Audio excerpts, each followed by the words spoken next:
7th day of our retreat together, having started on the 20th. And one should have been able to receive the flavor of the Dhamma to a sufficient degree by this point. We see that the flavor of Dhamma is greater than all other flavors. In Pali we say, Sapa rasang Dhamma raso jinati. Whatever flavors there are, like flavors of food, various delicious flavors, they don't last long, but the flavor of Dhamma is deep and profound in the heart. There's this Dhamma of rapture, of piti, having sukha, happiness in samadhi or collectedness. Then one who has wisdom has a great deal of happiness. So in the time of the Buddha, there is a relative, a nephew of Venerable Sariputta, the foremost right-hand disciple of the Buddha, foremost in wisdom. His name was Diganaka Brahman. Diganaka meaning the long nails, so the long-nailed Brahman. This Brahman had the view that wasn't able to leave his heart. He had this view in his heart that was very firmly established, this ditthi mana, this view and conceit. And he had this thought that this view of mine is correct. And so his thought, it's the same as all of us. His view is that whatever agrees with me, whatever I like, that's what I want. Whatever disagrees with me, whatever I don't like, that's what I don't want. So it's the same as all of us, all humans. We want happiness and pleasure. We don't want pain and suffering. So we want happiness, we don't want suffering. And we think that this view of ours is correct, is right. That's what we think. We see, well, why don't we want stress and suffering? We think, well, if this happiness, this pleasure that we want, the more we get of it, the better. We have a view like this. And there's such a clinging to this view that we're not able to fix it or let go of it. But we see that the nephew of Venerable Sariputta, the great elder, this nephew Diganaka Brahman had merit. He went up to Vulture's Peak, and the Buddha was living there at the time. Venerable Sariputta was attending on the Buddha, fanning him. So it was likely hot weather on that occasion. Venerable Sariputta fanning the Buddha in the Boar's cave. So going to India, going to pay respects to important Buddhist sites. And so there's the location where Venerable Sariputta and his nephew Diganaka Brahman had the Dhamma arise in their hearts. And so the Brahman went to Vulture's Peak, went high up to seek an appropriate place for himself. He wanted to find a pure place to die. He wanted to find a place where no one had died before. And the Buddha went to ask Diganaka Brahman, "What have you come here for?" And he answered, "I'm seeking a place where no one has died before, seeking a pure place to die." So we see that already at that point, Diganaka Brahman, he had the thought that he wanted his mind to be pure. And he had samadhi, likely had samadhi to a sufficient degree, because no one else was thinking in the same way as him. So the founder of the Buddha Sasana, the fully self-awakened Buddha, said that, well, in this place, you yourself have died here many times, many lifetimes you've died here. And hearing this, Diganaka Brahman felt this great weariness and dispassion arise in his heart, seeing that all of these lives of ours, thinking that I come to a place where no one's died before, but he himself has died there many times already. So he came back to see that, or we come back to see that Diganaka Brahman the nephew of the right-hand chief disciple of the Lord Buddha. His faith was full at that point. The Buddha taught him like that. He had belief. He believed the teaching. And he had this spiritual virtue previously built, previously accumulated. So he saw that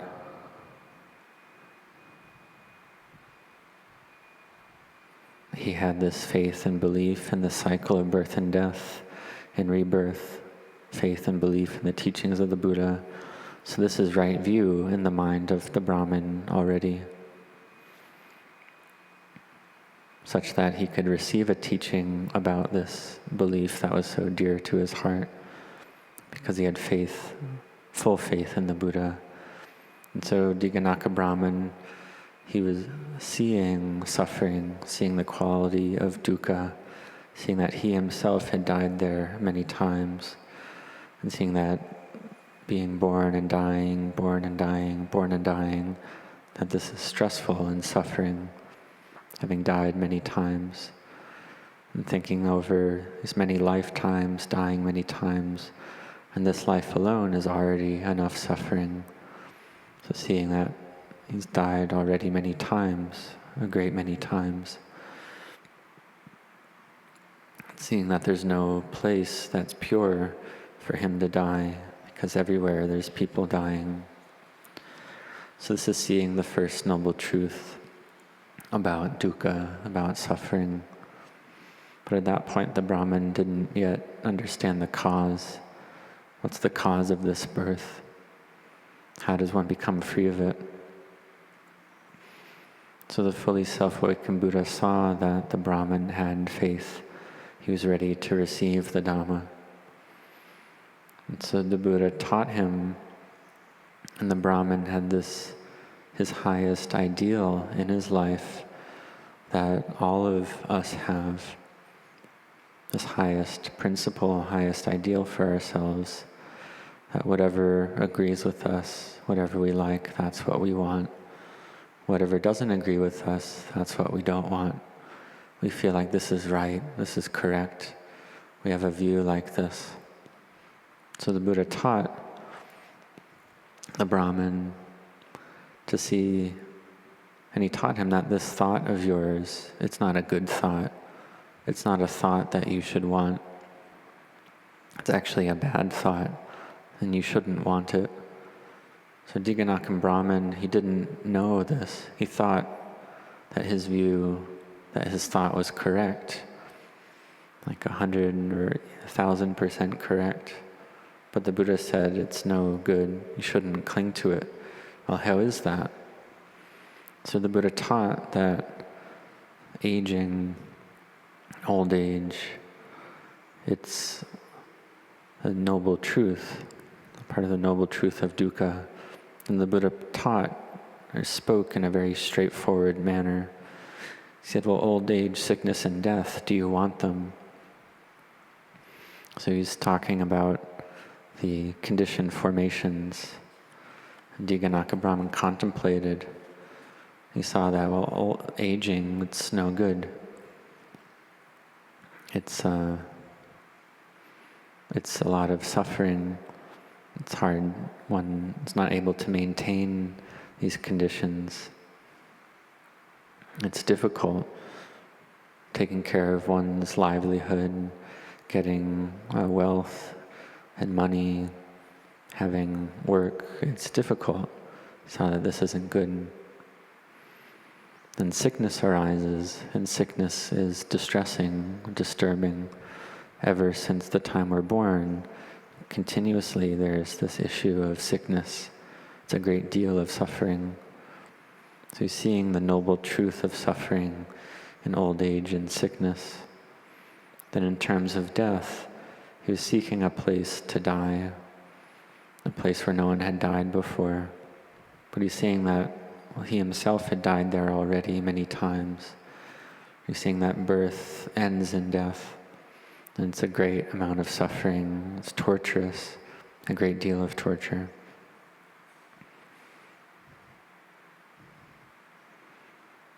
And before death, what we experience, it's not that we just die like that, but it can be very torturous, very painful. We've all seen this before a lot. And so the Buddha taught, well, is this what you want? And so Diganaka Brahman was able to contemplate, have quick wisdom, and he's able to answer, I don't want that. So we reflect that Diganaka Brahman contemplated old age, sickness, and death a lot already. He knew about it already. So when the Buddha taught him, the Brahmin was able to answer quickly that he doesn't want this. It's something not good. So this is spiritual virtue that he had cultivated already. He saw that old age, sickness, and death are not desirable. He doesn't want them. But the teaching wasn't done yet. It's not that just because you don't want them, you're done right there and you don't suffer. That's not how it is.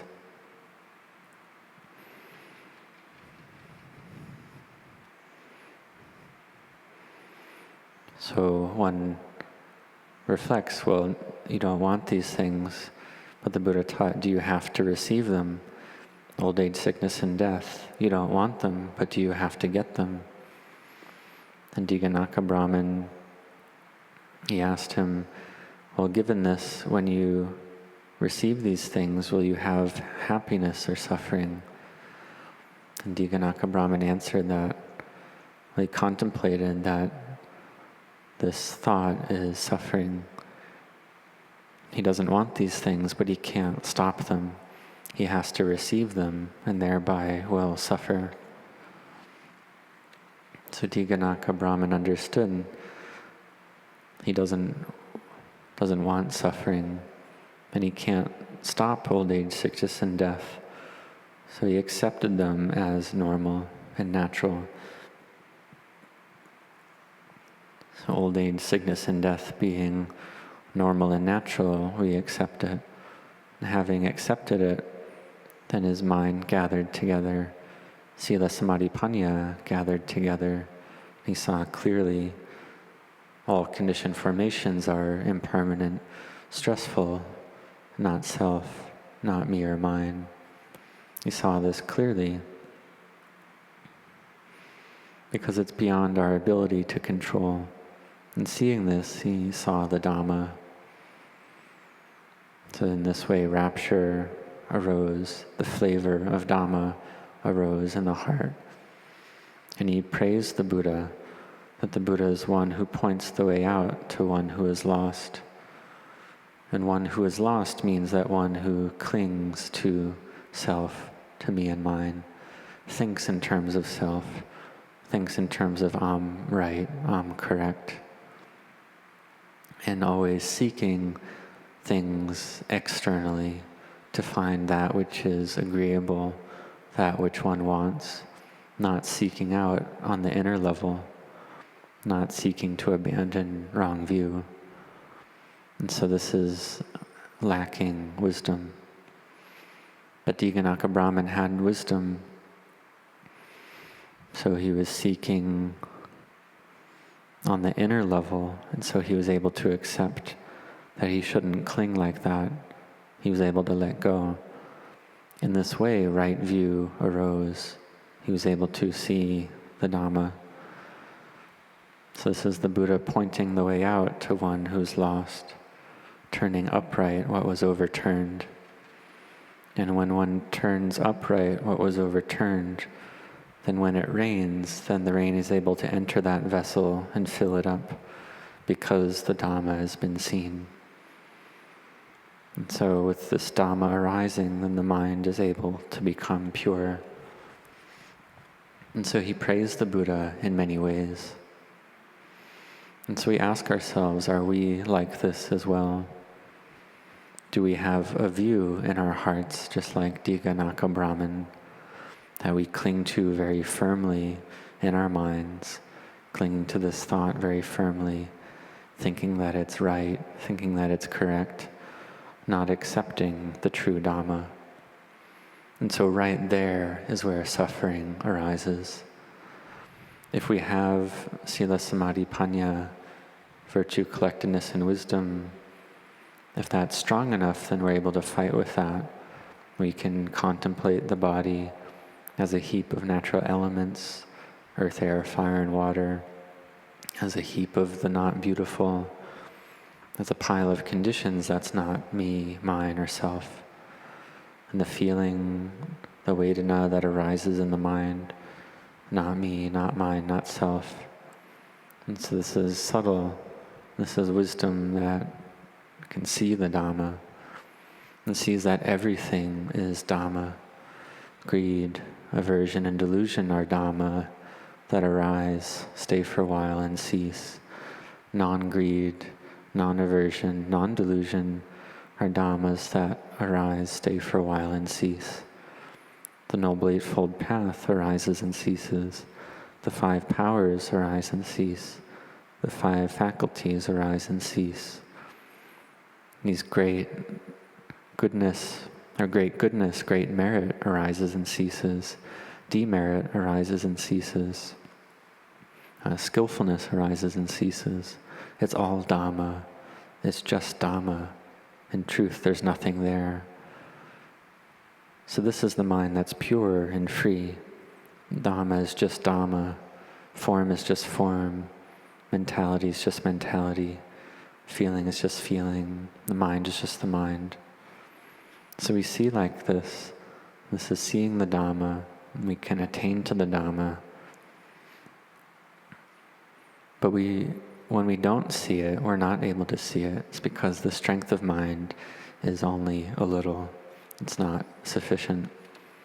So therefore we need to train the heart and mind, just like we're doing now on this retreat from the 20th until today, the 26th. We're training together, practicing together, something that we've done before, something we're doing presently, and something we should continue to do. If we're not on retreat, then we train and practice our minds on site, whether it's at home or at work, wherever we are. We have effort in this inner work, this work of the mind, to bring the mind to samadhi, to peace, to reduce the busyness and distractedness of the mind, one bit at a time. It's something that we must do. It's not beyond our capacity. So this life, we do it. Next life as well. And if we do it in this life, if we do it and cultivate these qualities, then in the next life we can do just a little bit, and then we're already able to do it well. Because this parami that we've built, this spiritual virtue, it follows us. It goes with us. So having been born in this lifetime, we seek the Dhamma. We've met with the Dhamma. This Dhamma, which is the best flavor, the supreme flavor. It's something truly amazing and miraculous. We see the mind agitated and troubled and filled with doubt like this. But we do the work of the mind, and samadhi arises. And we see it's truly amazing, miraculous. Understanding arises.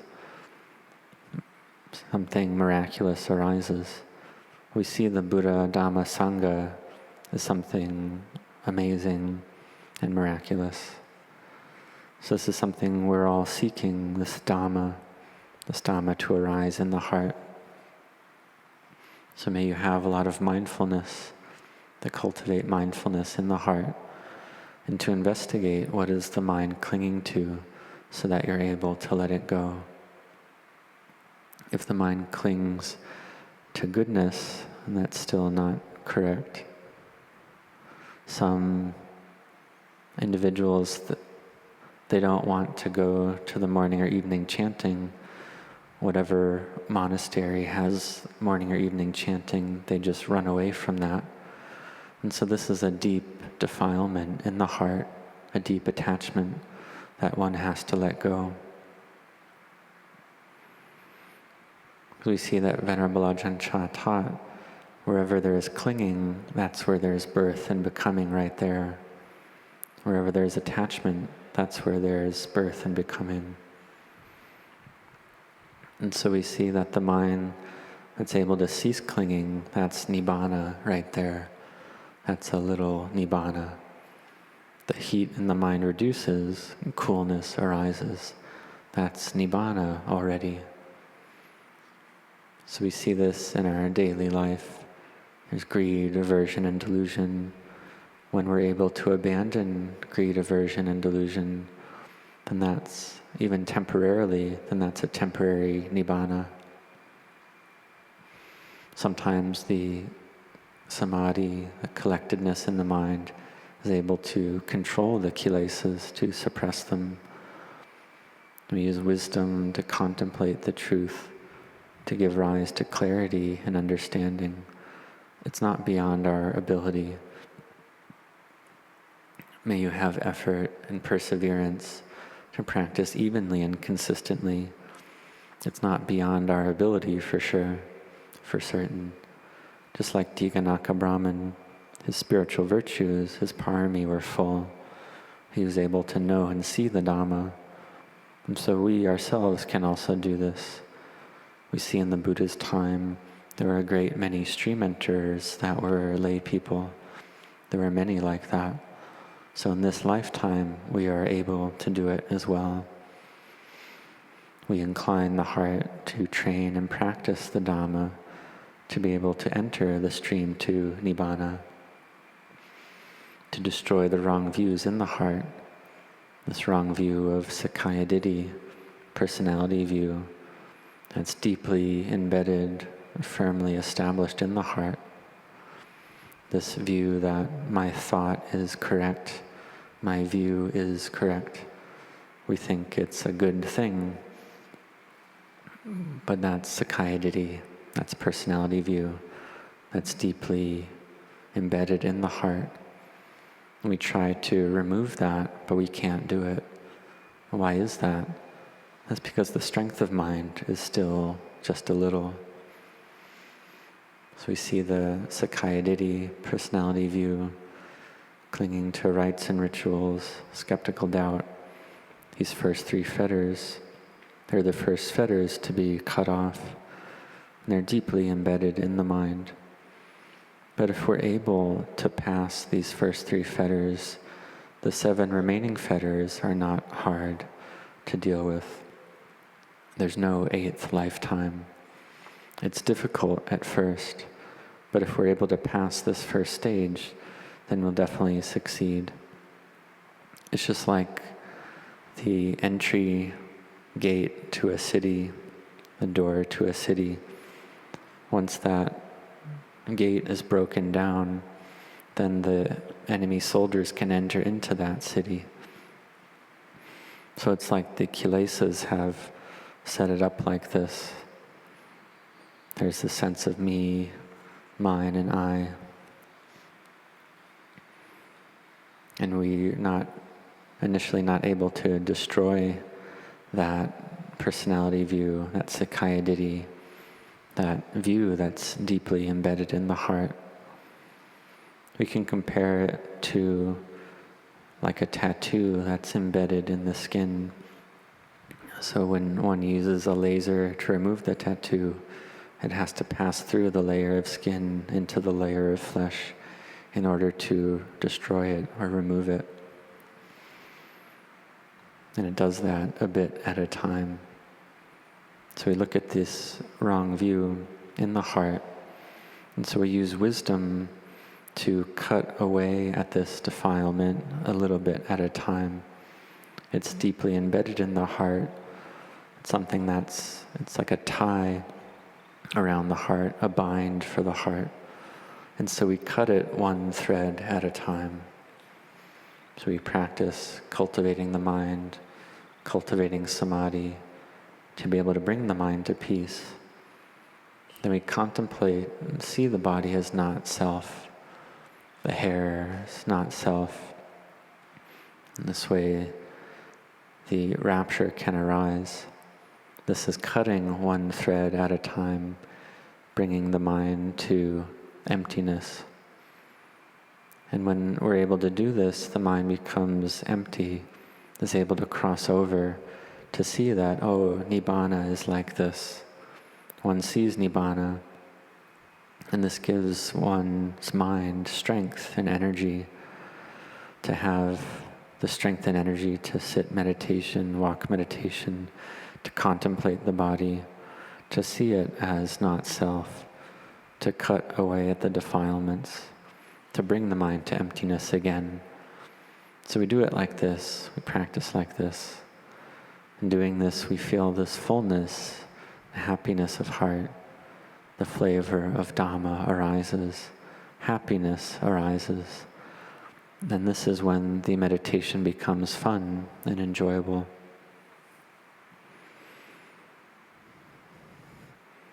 We cultivate the mind, we meditate, and we feel this happiness and fullness of heart.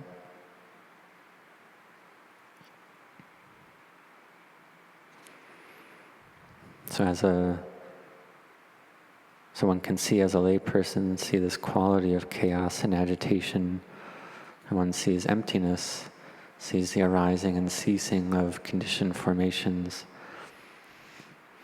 So this has been seen already, that in the world there's nothing but arising and ceasing. It's been seen already. There's this fullness and happiness of heart for 3 days and 3 nights continuously. This is having seen conventionality and liberation already. But one hasn't yet seen to a subtler level. But still the meditation is fun and enjoyable. The contemplation is fun. But before this point, it can be very troubled and agitated, very difficult. When the meditation is good, it's like one is in heaven. Then one day when the meditation is not good, the mind's very agitated, chasing after moods and sense impressions, then it's like falling into hell. And so when one's mind is like this, then one doesn't feel ease or happiness in one's experience. So we see it's up to the mind. It alternates like this between heaven and hell. So we have to patiently endure. It can be very torturous for the mind. We can have a great deal of doubts agitating the mind. In this situation, we rely on the great teacher. Just like Venerable Ajahn Chah, who's giving teachings, and I would listen to them. And listening to his teachings, it felt like Nibbana was close. Like I could see clearly that many days would pass, 7 days or 8 days would go by, and the darkness of mind would just keep increasing more and more. It's like the water that was clear becomes less and less clear.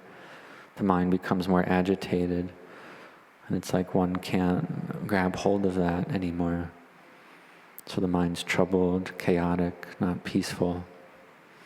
But then one makes effort to bring about samadhi, to collect the mind. When one is able to bring the mind to samadhi, to a more stable samadhi, then one contemplates to see that which the great teacher has taught us about. And then that understanding can arise within our own hearts. So we do this every day and bring the mind to peace and happiness and joy. And one can practice, for instance, peeling off the skin, removing the nails or hair in one's mind, these 5 body parts, to visualize removing them and seeing them as impermanent, suffering and not self. This isn't beyond our ability. We can do it, so may you have effort in this. And you practice to not be weary of the meditation. And when one is able to see like this, then one can do this every day, and it feels like it's fun and enjoyable one doesn't get weary of it, and the mind gathers together. And in this way, the mind can know the truth in no long time. One sees the hair and the nails fall off the body and degrade. One sees them as not self, not me or mine. And that seeing arises from stable samadhi. So we contemplate this often, contemplate it a lot, and see it often until it becomes clear. Just like Diganaka Brahman contemplated old age, sickness, and death in many lifetimes already, so that in that life, in the time of the Buddha, he could see suffering. The Buddha taught him just a little bit, and he was able to see the Dhamma. So it's just like ourselves. We have to build our merit and parami in the present. We have the merit and parami from our past life or from yesterday. Yesterday is the past life, or 7 years ago, and so on. And we keep building the parami and merit in the present until it's full. Whatever scriptures we've read, we put them down. We cultivate the mind and meditate with firm sincerity. And then one day, the mind is able to gather together. Rapture arises, faith arises. We have effort and perseverance. And these qualities circle about of their own accord. We don't have to force it or control it. But in the beginning, we do have to control it to make it happen. So one day, may you all meet with success in this, and may you all grow in Dhamma and grow in blessings.